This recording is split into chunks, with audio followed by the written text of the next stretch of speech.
뭐 이런 게 그 주변에서 좀 막 이렇게 흔하게 일어나고 있다라고 하면은 그거는 상승세의 시작이에요. 그때는 잡아야 됩니다. 예, 아까 제가 잠깐 말씀드리기도 했는데 뭐 동일 지역, 동일 단지 이건 업그레이드는 아니고요.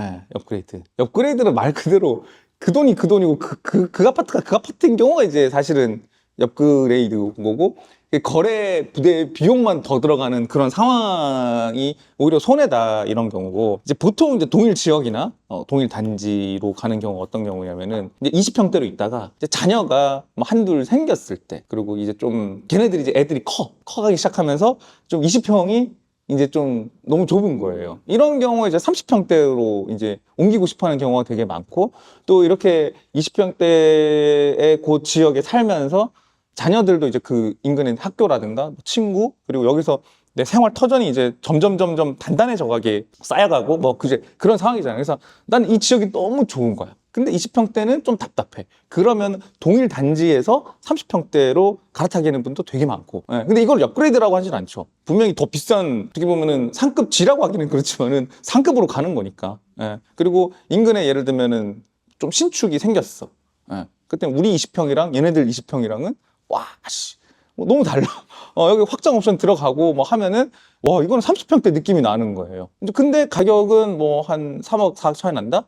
그러면은 또 그런 쪽으로 충분히 갈아탈만 하죠. 갈만하죠, 충분히. 그리고 이거에 대해서 관심을 되게 많이 보이시는 분들은 이걸로 재산 증식을 엄청나게 많이 하십니다. 왜 그러냐 그러면은 우리가 이제 아파트를 살 때 어때요? 잘 알수록 정확하게 투자를 할 수 있잖아요. 그래서 우리가 임장이라는 것도 가는 거고, 그렇죠? 공부라는 거 하는 거죠.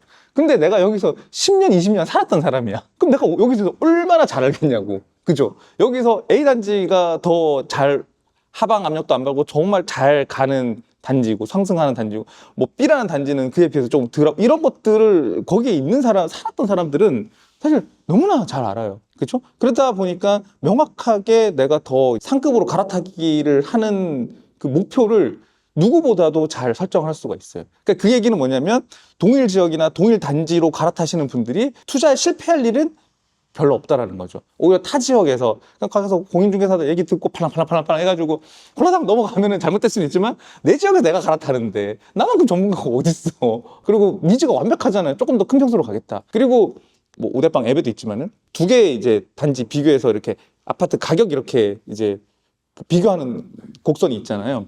그거만 봐도 보이죠, 사실은 이게. 근데 그게 재밌는 게 뭐냐면은 아파트가 가격이 이제 오르기 시작할 때는 20평대 먼저 올라요. 30평대보다. 그러면은 얘가 이렇게 두 개 똑같이 가다가 20평대가 먼저 올라가 버리면 이게 부딪히는 경우가 되게 많아요. 그러면 부딪히면 올라가요, 얘가. 그럼 얘는 이렇게 그려. 평수가 다른데도 부딪힐 경우가 있어요. 그래서 탁 가요. 이거 뭐 네이버나 이런 데 들어가시면은 비교해 보시면 이런 경우가 좀 많아요. 그래서 가고 그러면 또 이제 40평대도 이제 오다가 30평대 올라가면은 오히려 이거 찔리는 경우도 있어요. 40평대를.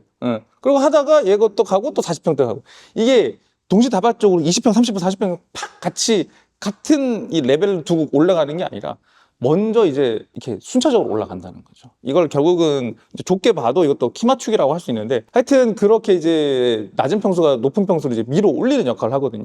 그때의 그 이 시점 차이, 가격 변동의 시점 차이를 잘 이용하면은 사실 큰 돈 안 들이고 팍팍팍팍팍 이제 큰 평수로 갈 수 있죠. 그래서 재산 증식을 그렇게 하는 거죠. 그래서 결론 말씀드리자면은 이게 절대로 업그레이드라고 그냥 단순히 치부할 수는 없다. 어떤 아파트냐에 따라 다르긴 일단 할 것 같고요. 자, 근데 처음에 이제 첫 마디가 이제 거시적이었으니까 거시적으로 말씀드릴게요. 대한민국은 매년 경제 성장을 합니다. GDP 아시죠? GDP 국민 총생산량. GDP가 계속 올라가요. 그렇죠? 근데 우리나라는 내수 중심의 인구가 얼마 안 되잖아요. 우리나라 내수 중심의 나라보다는 우리는 수출 중심이에요. 그럼 대한민국의 국민 총생산량이 계속 늘어나고 있다는 거는 무슨 말이냐면은 지속적으로 돈이 국내로 들어오고 있다는 거예요. 자, 그러면은 지금 대한민국의 통화가 예를 들어서 뭐 10년 전에는 100조 원이었어요. 근데 계속 국민 총생산량이 늘어나니까 계속 뭔가 들어온단 말이죠. 그럼 이제 통화량이 만약에 이게 뭐 200조가 됐어요. 예를 들어 10년이 지나서. 그러면은 같은 물건을 가지고 둘 다 뭐 새 거라고 칩시다. 그러면은 물가가 오르겠어요, 안 오르겠어요? 그렇죠. 그리고 그게 누구나 원하는 뭐 자산이나 재화다라고 생각한다면 이거는 그냥 거시적으로만 딱 본다 그러면은 일단 오를 수밖에 없어요. 근데 이거는 어디까지나 전체를 평균 내거나 통계를 냈을 때의 얘기인 겁니다. 결국은 지속적으로 그 가치는 그대로겠지만 지속적으로 그 가격은 올라갈 거예요. 상대적으로 화폐 가치가 떨어질 수밖에 없으니까. 그래서 그 상황에서 본다 그러면은 일단은 당연히 뭐 거시적으로 본다 그러면 뭐 올라갈 수밖에 없습니다. 다만 이제 개개별로 봐야겠죠. 그 자산이 어디에 붙어 있고 얼마의 가치가 있을 것이냐. 이거에 대한 가격 결정은 당연히 수요와 공급 곡선의 평행점에서 이루어지게 될 거예요. 막말로 얘기합시다. 시골에 엄청 시골이에요. 교통도 되게 불편한 거기에 있는 아파트와 서울 한복판에 있는 아파트를 봤을 때 어디가 수요가 높을 것인가? 전체적으로 대한민국의 통화량이 많아지든 말았든 간에 일단은 그 수요가 안 따라지면은 결코 그 이제 가격이 높게 받을 수는 없겠죠. 그래서 그것도 개별적으로 봐야 될 것이다. 그렇지만은 궁극적으로는 전체적인 재화들은 가격은 오를 수밖에 없다. 가치는 제자리더라도. 가치를 떨어뜨리려면 제일 좋은 거는 공급을 때려 부으면 돼요. PD님이 오셔가지고 내가 지금 상투 잡는 거 아닙니까? 와, 이거 진짜 저 바닥에서 잘 사는 거 맞아요? 자, 이거를 알 수 있냐 없냐라는 거잖아요. 요거에 그러니까 완전 미래를 알 수는 없지만은 내가 어떤 매수하는 시점을 보면은 요건 좀 알 수 있는 것 같아요. 뭐냐면은 그 내가 관심 있어 하는 단지 혹은 그 인근의 유사한 조건의 단지들을 봤을 때 금매들이 막 자고 일어나면 사라져. 막 5억 됐던 게 없어져. 5억 됐던 게 없어져 버리니까 그 다음 5억 3천이에요. 5억 3천이 있는데 한 일주일 지켜보고 있는데 5억 3천이 없어져 버려요. 그 다음은 뭐 5억 8천이야. 뭐 이런 게 그 주변에서 좀 막 이렇게 흔하게 일어나고 있다라고 하면은 그거는 상승세의 시작이에요. 그때는 잡아야 됩니다. 근데 뉴스에서 20, 30대가 덤벼들어.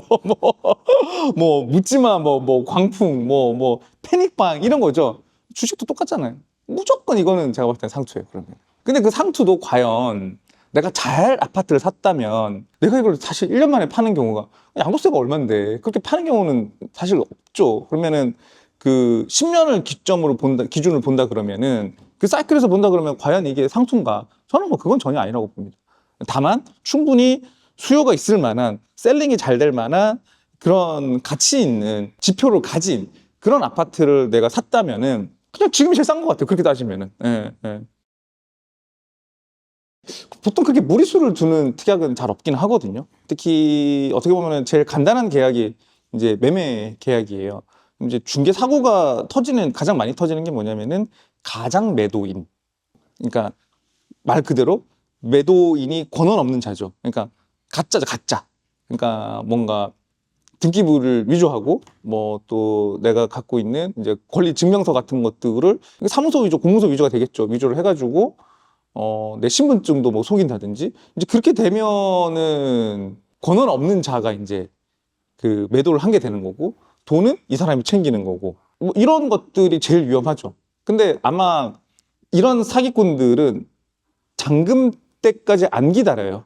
잔금 때까지 가면 꼬리가 잡히니까. 그럼 뭐냐면은 대부분 가계약금 1,000만, 2천 받을 때 받고 그냥 날라버리죠. 그리고 아니면 뭐 계약 당시에 이제 계약할 때 계약금 한 1억, 2억 받고 그냥 날라버린다든지. 이제 그런 경우가 있는데 그래서 오대방 저희는 이 매도인이 권한이 있는 자인지에 대한 그 확인을 철저하게 합니다. 예, 굉장히 철저하게. 그러니까 뭐 기분 나쁠 정도로 뭐 이렇게까지 하나 싶을 정도로 저희는 합니다. 왜냐면은 그게 제일 재산상 손해가 제일 크거든요. 예를 들어서 여기 좀 수리해 줄게요. 했는데 잔금날 수리가 안 됐어. 뭐 그 정도야 뭐 그렇잖아요. 기분 나쁘고 싸우고 어떻게 뭐 그렇게 되면은 되는 건데 이건 집이 나라고 그 돈이 몇 천에서 몇 억이 날아가는 건데 이건 제일 큰 손해이기 때문에 이걸 제일 확인을 정확하게 하시는 게 좋고 그리고 특약에서는 예를 들어서 그러니까 내가 실거주하러 들어간다고 한다면은 제일 중요한 거는 아마 이건 것 같아요. 매수인 입장에서는 지금 갈아타기니까 아까 제가 처음에 갈아타기 정의할 때 팔고 이 집 새로 사면서 이제 여기 들어가서 리빙까지 하는 거를 실거주까지 하는 걸 전제를 한다 그러면은 우리나라 이제 매도하는 집들 중에 60%가 집주인이 소유하고 있으면서 파는 거고요. 거주하면서 파는 거고 40%가 임차인이 거주하고 있어. 그러면은 매수인 입장에서는 지금 내 집을 팔고 이제 이 집을 사서 여기 이제 내가 이사를 해야 되는 거잖아요. 근데 매도인은 뭐 이 집을 잘 몰라. 예를 들어서 자기가 자기 집인데도 진짜 그런 경우가 많아. 그게 이게 503호던가 뭐 이런 분들도 꽤 있어요. 그러면은 안 가봤다는 거잖아. 근데 이제 이러는데 세입자한테 그 퇴거 동의나 이런 것들을 명확하게 안 받아 놓은 경우라면은 세입자 입장에서 나 이사 갈 집 못 구했어요. 요즘 전세값이 너무 올라가지고 좀 못 나갈 것 같은데요? 이러면은 현실적으로 방법이 없어요. 아예 방법이 없어요. 그러니까 뭘 해야 되냐면은 대한민국은 사적 자치지만 사적으로 집행하는 거는 허용이 안 돼 있어요. 그러니까 야, 이게 내 집이니까 너 나와 이렇게 멱살 끌고 못 나와요.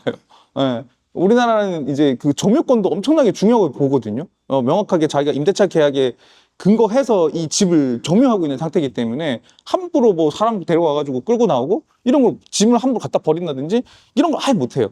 그러면은 이거는 뭐 소송밖에는 답이 없어요. 명도 소송이라 그래가지고 하는데 제일 빨리 진행돼도 이거 뭐 한 10개월, 12개월 걸려요. 명도 소송 급하게 해도 이게 어렵죠. 그래서 반드시 세입자가 나가는 거에 대해서 저희는 확인을 굉장히 많이 해요. 이 부분에 대해서 어디까지 가냐면 너 어디 어떻게 갔는데 뭐라든지 아니면은 매도인한테 매도인이 임대인인 거죠. 임대인이니까 좀 저 사람이 새로 갈 집 계약서를 확인하고 계약금을 줘라. 그냥 원래라면 뭐 보증금 5억이면은 그 5억을 이제 잔금일 날 주택의 반환과 동시에 그 보증금을 반환하는 게 원래는 법에 맞는 거거든요. 근데 이제 5억 말고 그냥 1억을 먼저 줘버리는 거예요. 대신에 그 의무를 지게 만드는 거죠. 근데 1억까지 줬으면은 이제는 뭐 진짜 나가겠죠. 그 계약서도 있고 자기도 여기서 지켜야 될 테니까. 그렇게 한다든지 정말 최악의 경우 같으면은 이제 일시손해를 예정하기도 합니다. 그 얘기는 뭐냐면은 이제 너 안 나가면은 하루 동안 얼마씩 너 보증금에서 깔 거야. 라든지 그냥 그렇게 이제 그것도 어떻게 보면은 뭐 진짜 문제를 해결하는 방법은 아니긴 합니다. 그렇지만은 내가 실제 그러니까 거기서 거주까지 해야 돼 실거주를 해야 되는 매수인 입장에서는 세입자가 있는 집을 살 때는 그 세입자가 진짜 나갈 것인가에 대한 그 확실한 뭔가 특약이 딱 들어가 있어야 되고 그렇죠. 그냥 부동산이 아유 나간다고 했어요. 그 말만 믿고 앉아 있어 갖고는 탈날 수 있다. 어쨌든 뭐 오늘 갈아타기에 대한 어떤 스텝 바이 스텝 뭐 그리고 뭐 좀 주의해야 될 거 이런 거를 봤잖아요. 그래서 사실 우대빵의 입장은 우리는 뭐 최고의 조력자가 되는 거.